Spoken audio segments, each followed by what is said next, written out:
श्री स्वामी समर्थ. आजचा हा संवाद अशा प्रत्येक व्यक्तीसाठी आहे ज्याच्या खांद्यावर कर्जाचं ओझं आहे. रात्रीचे 2 वाजले आहे, संपूर्ण जग शांत झोपलंय, पण तुमच्या डोळ्यातून झोप उडाली आहे. तुम्ही छताकडे पाहत विचार करताय, उद्याचा दिवस कसा उघडेल. त्या बँकांचे फोन, त्या सावकाराचा तगादा आणि मुलांच्या गरजा. मी यात कसा अडकलो? कधी कधी असं वाटतं की आयुष्य म्हणजे केवळ एक हिशोब झाला. आपण कमावतोय फक्त व्याजाचे हप्ते भरण्यासाठी. पण बाळा, आज हा व्हिडिओ तुझ्या समोर योगायोगाने आलेला नाही. अक्कलकोटचे स्वामी समर्थ तुझ्या या परिस्थितीला पाहत आहेत. ते म्हणतात, तू कशाला काळजी करतोस? मी पाठीशी असताना तुझा श्वास असा का अडकलाय? पुढची काही मिनिटे स्वतःला शांत करा. हा व्हिडिओ केवळ माहिती नाही, तर स्वामींनी तुमच्यासाठी पाठवलेला हा एक लाईफलाईन आहे. आज आपण केवळ आध्यात्मिक उपाय नाही, तर व्यावहारिक मार्ग सुद्धा पाहणार आहोत, जेणेकरून तू पुन्हा ताठ मानेने उभं राहू शकशील. अध्यात्म सांगतं की आपल्या आयुष्यात येणारं प्रत्येक दुःख हे आपल्या कर्माचा किंवा प्रारब्धाचा भाग असतो. कर्ज हे केवळ पैशांची कमतरता नसून ते तुमच्या ऊर्जेचं असंतुलन आहे. जेव्हा आपण क्षमतेपेक्षा जास्त अपेक्षा करतो किंवा काही वेळा परिस्थितीच्या चक्रात अडकतो, तेव्हा कर्ज होतो. पण स्वामींच्या दरबारात एक गोष्ट लक्षात ठेवा, प्रारब्ध कितीही कठीण असलं तरी क्रियामान कर्म म्हणजे आज तुम्ही जे करणार आहात ते बदलण्याची ताकद ठेवतो. स्वामी समर्थांनी कधीही असं म्हटलं नाही की तू रडत बस, मी सगळं ठीक करेन. स्वामी म्हणतात, तू कष्ट कर, मी त्या कष्टाला फळ देईन. कर्ज झालं म्हणून स्वतःला दोष देणं थांबवा. दोष दिल्याने प्रश्न सुटत नाही, तर आत्मबळ कमी होतं. स्वामींचा पहिला संदेश आहे, भिवू नकोस, मी तुझ्या पाठीशी आहे. या वाक्याचा अर्थ असा की तू आता एकटा नाहीस. तुझं ओझं पेलण्यासाठी एक महाशक्ती सज्ज आहे. स्वामी समर्थांच्या चरित्रात आपण पाहतो की त्यांनी नेहमीच सत्य आणि प्रामाणिकपणा याला महत्त्व दिले. आर्थिक प्रगतीसाठी पहिली अट आहे प्रामाणिक राहणे. जर तुम्ही कोणाकडून पैसे घेतले असतील तर ते परत करण्याची तुमची प्रामाणिक इच्छा असायला हवी. जेव्हा तुमची दानत साफ असते तेव्हा कुबेराचे दरवाजे तुमच्यासाठी उघडतात. स्वामी एकदा एका भक्ताला म्हणाले होते, तू कष्ट कर आणि माझं नाव घे. याचा अर्थ असा की फक्त माळ ओढून कर्ज फिटणार नाही. तुम्हाला तुमची कौशल्ये वाढवावी लागतील, खर्चावर नियंत्रण ठेवावे लागेल आणि उत्पन्नाचे नवे मार्ग शोधावे लागतील. स्वामींची सत्ता तिथे चालते जिथे भक्त डगमगत नाही. ज्याने शून्यातून विश्व निर्माण केलं तो तुमच्या आयुष्यात पुन्हा सोन्याचे दिवस नक्कीच आणू शकतो. पण त्यासाठी तुम्हाला आळस झटकून कामाला लागावं लागेल. कर्जाचा सर्वात मोठा शत्रू पैसा नाही, तर भीती आहे. जेव्हा आपण पॅनिक होतो तेव्हा आपली बुद्धी निर्णय घेण्याची क्षमता गमावते. आपण चुकीच्या ठिकाणाहून कर्ज घेतो, कर्ज भरण्यासाठी पुन्हा कर्ज काढतो आणि या चक्रात अडकत जातो. स्वामींची भक्ती तुम्हाला सगळ्यात आधी काय देते? ती तुम्हाला देते स्थिरता.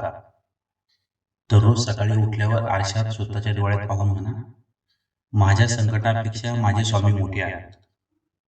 जेव्हा तुम्ही हे मनोमन स्वीकारता तेव्हा तुमच्या मेंदूतील भीतीची केंद्र शांत होतात. शांत डोक्याने घेतलेला एक छोटासा निर्णय तुम्हाला लाखो रुपयांच्या कर्जातून वाचवू शकतो.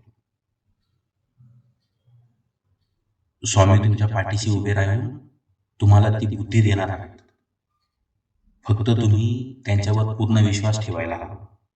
आता आपण प्रत्यक्ष कृती आराखडा पाहूया, जो स्वामींच्या तत्वावर आधारित आहे.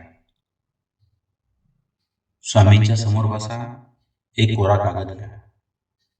त्यावर तुमची सर्व देणी लिहा, लपू नका. जेव्हा तुम्ही सत्य कागदावर मांडता तेव्हा अर्धी लढाई तुम्ही जिंकलेली असते. स्वामींना सांगा, स्वामी, हे आहे माझं ओझं, आजपासून हे तुमच्या चरणी अर्पण आहे, मला मार्ग दाखवा. स्वामी समर्थ हे विरक्त होते. आपल्याला विरक्त व्हायचं नाहीये, पण अनावश्यक खर्चावर वैराग्य आणायचं आहे.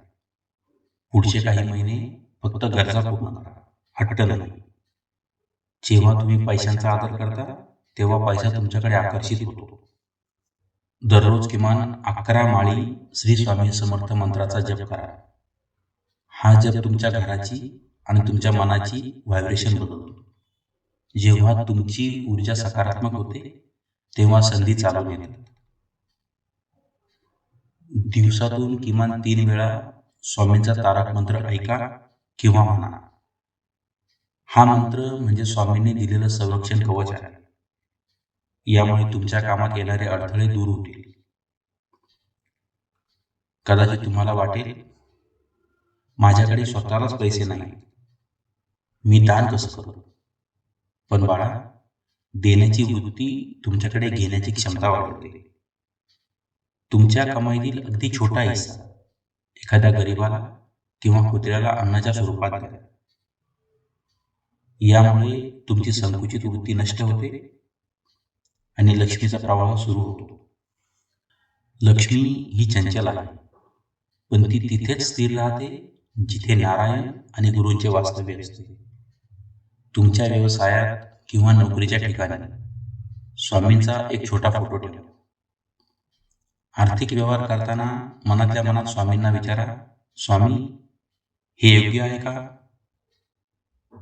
अनेकदा आपल्याला वाटते की आपल्याला खूप मोठी लॉटरी लागेल, आपलं कर्ज पिटेल. पण स्वामी तसं करत नाहीत. स्वामी तुम्हाला अशा संधी देतात, अशा व्यक्तीची तुमची भेट घडवून आणतात किंवा अशी आयडिया सुचवतात की ज्यामुळे तुम्ही स्वतः मेहनतीने कर्जमुक्त होता. तो स्वाभिमान स्वामींना तुमच्या डोळ्यात पाहायचा असतो. म्हणूनच संधी ओळखायला शिका आणि त्यावर काम करा. हा व्हिडिओ आता संपत आला आहे, पण तुमच्या संघर्षाचा अंत आजपासून सुरू झाला आहे. डोळे पुसा, स्वामी समर्थांच्या त्या आश्वासक मूर्तीकडे पहा. ते तुमच्याकडे पाहून हसत आहेत. ते म्हणतायत, बाळा, तू माझ्याकडे आलास ना, आता काळजी मी घेईन, तू फक्त धीर धर.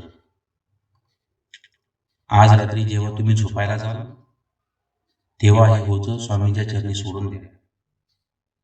अशक्य हे शक्य करतील स्वामी. हे केवळ गाणं नाही, तर ते लाखो भक्तांच्या जीवनाचं सत्य आहे. तुमचं कर्ज नक्की फिटेल, तुमचं घर पुन्हा असेल आणि तुम्ही पुन्हा वैभवात जगाल. फक्त विश्वास ठेवा. जर हा व्हिडिओ तुम्हाला प्रेरणा देऊन गेला असेल तर कमेंटमध्ये श्री स्वामी समर्थ नक्की लिहा आणि तुमच्यासारख्याच संकटात असलेल्या एका मित्राला हा व्हिडिओ शेअर करा. कदाचित तुमची ही एक कृती कोणाचं आयुष्य वाचू शकेल. श्री स्वामी समर्थ.